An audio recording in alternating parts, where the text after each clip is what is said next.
I have read Isom #1. What did I think? Hold on. So, the overall quality of the production, let's say, the book production, the paper, and the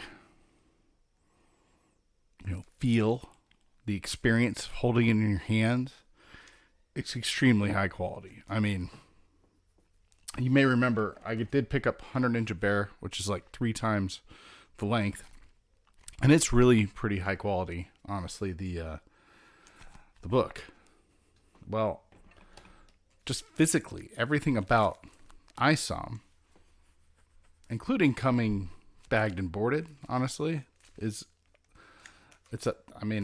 be a lot for the longer book, but it's already a lot for this. But it's everything literally about this, from the cover stock to the individual pages in here are heavier stock than in 100 Ninja Bear, and 100 Ninja Bear feels extremely high quality. This is even higher.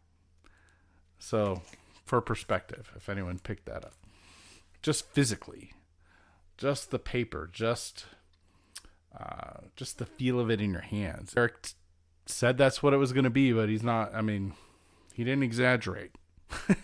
It is exactly that. So no worries there if anyone was. I wasn't, but having the ability to compare both of these very high quality products, the Isom book is higher quality just physically. I'm not necessarily talking art, story, not yet anyway. I'm not comparing them on that level. I don't want to right now, but physically, and that just the overall quality. I think I can also say the overall quality of just reading through the story and enjoying it. It's all there. There's no moments where you're like, hold on a second. At least for me, this looks weird. None of that. So, which I get all the time, especially trying to read manga. So, none of that here. So let's talk about the art. My specialty is not art. But I've read a number of comic books in my life. I've read a bunch of manga in my life, and I am able to at least know when something feels less effective, or the art gets in the way of the story, or usually that, or if I'm just not understanding what I'm looking at, I can recognize those things. And I had zero issues with this. Like, I always understood what was going on. Within reason, sometimes you just gotta look at it twice, everything flowed, I guess on some level you could say there's a lot of room for improvement in a way, but just as a baseline, like, not improvement because what's there isn't good. It's just there's so much more coming. It's hard to talk about this without getting into details. That I think where it's starting from is extremely appropriate artistically, and the story and the art complement each other for that. And the beginning, it's not an origin, but it's definitely like an introduction. So, of sorts, to more than just Isom, though. Primarily Isom, but a lot more than just Isom. So, and I think the overall art quality, it's exactly where it needs to be. It's not like overly crazy and calling attention to itself.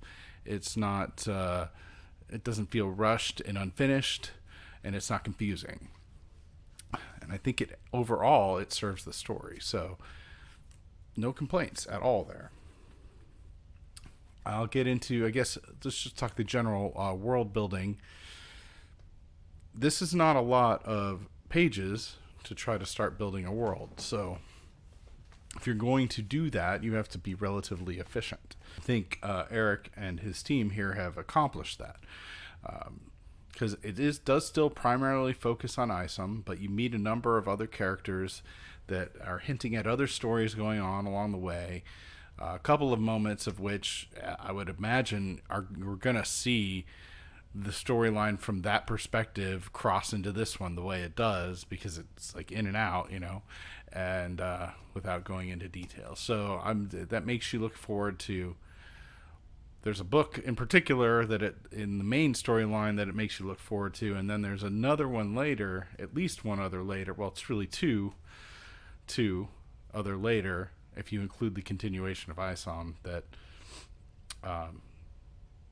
you really are ready to know more about. So I could see, like, in the immediate future, this book builds at least 3 other books off of it. More than that, but like 3 like clear other books coming off of this, clearly. So that I would count as world building, right? So it's well done. It's just done in such a way that you just want to know more. It leaves you wanting more on those storylines that you get little hints at, and including the continuation of this one. So well done. The story, I don't have any complaints about it, honestly. I like that it doesn't feel slow at all, but once again, we're obviously building in here. It's building up for the long haul, which is what I want. Long form storytelling. So it definitely lets you get to know Isom, really Avery, in a somewhat more intimate way over the course of the story. It gives you little hints of who he is, what he's really about, some of which may feel pretty familiar if you've hung around this space for a while, and that's cool. And then the little bits it gives you about everybody else, it's basically just enough to want you to keep going. So the story makes sense. It feels like a very naturally told story. It's not like trying to be overly ambitious or anything like that. It's taking a pretty straightforward story, making it interesting. And that's basically because it's building characters that are interesting characters, so you want to know what they're doing no matter what they're doing. But it's also building in a few things, like there's a lot going on that these characters have in their past that you can tell that you don't know all the details of, and they're not going to like go throw them at you right now. That just helps.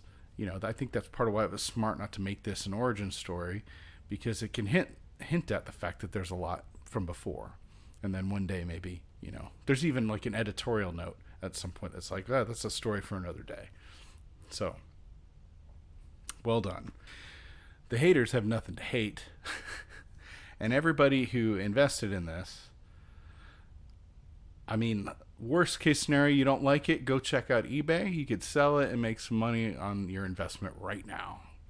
So, and if you haven't picked it up yet, it's going to be a while. Well, if you can catch one of the stores that actually has some, that a lot of which have sold out already, but I believe they're still sending more out to some of them. So if you're near one of those, that's maybe your answer. Otherwise, you can still buy Cover C on the website. You'll get it. It'll be a while at this point, but it's well worth your money. I think any concerns you might have, I can't see it being a problem if you just base your purchase decision on the information that's out there. If you really want a more in-depth reviews, they're out there already. I'm going to do one once I read through it again, and I just want to take my time to go through it, but there's some good ones out there already, and there's some people asking questions about some of the new characters that I'm going to save until my more full review, and then when I get the cards and the art book. But overall, great book, great story. I mean, it's set up for everything. I would love to see this as a movie too, eventually, or animation or something, right? So really great first step. It's everything that was promised and a little bit more, right? So yeah, I was hoping for, well, a couple things, but one thing in particular I was hoping for, and I got it in 2 different ways, and I'm not going to be able to explain that in this video, but in the upcoming spoiler review or full review, I will explain what I'm talking about. So until then, peace.